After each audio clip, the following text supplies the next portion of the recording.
I did not grow up on a farm.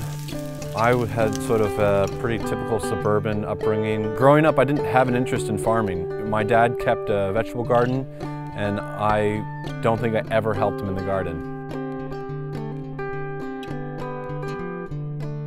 After college, a friend sent my wife and myself a book by Wendell Berry, and through his fiction, I sort of fell in love with his vision of the good life, where one's life is all very integrated and very much blossoms out of the home. And farming really lends itself to that. You know, you walk out your front door and there's your work, which was really compelling, and that was the beginning. For someone that didn't grow up on a farm, we've made the typical mistakes and had the typical adventures. I believe the best kind of farming pays close attention to how nature works. Let me look at how nature works and try and mimic that in a way that is productive for food and land. Would a chicken want to live in a confined barn or on fresh grass twice a day? If you look at the chickens in both scenarios, it's pretty clear the chickens really thrive when they're raised in a way that mimics what they'd like to do if they were sort of still wild. It's critical. Otherwise, if you don't pay attention to how nature works, you're going to run into problems, and nature sort of always has the last word. Healthy animals make healthy food. That seems to me like just a very common sense conclusion. So if you're putting animals who would have died had they not been propped up on antibiotics inside your body, that can't be the best model.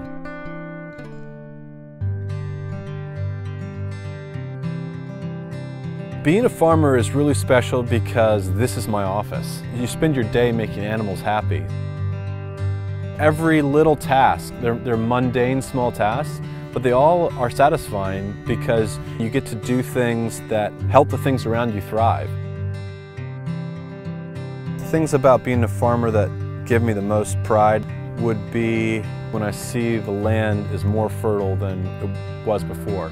So when I'm pulling chicken shelters across the field and I can see the grass that's now growing up from where the chicken shelter was is, this much taller and greener and thicker and lusher because of what we here at the farm and the chickens have done together, that makes me excited. When I'm an old man and if my dream comes true and I'm here and family is, taking over the business from me and I can measure how much better the land is, that will give me a lot of pride.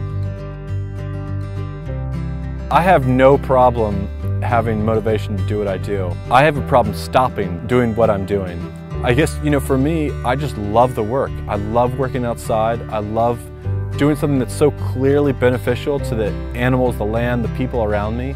It's just very satisfying. I mean, when you get out there and you're working hard, it feels good. There's definitely times when I'm stressed out, but the thought never crossed my mind like, maybe I'm gonna go do something else. It's no, I'm gonna do this better.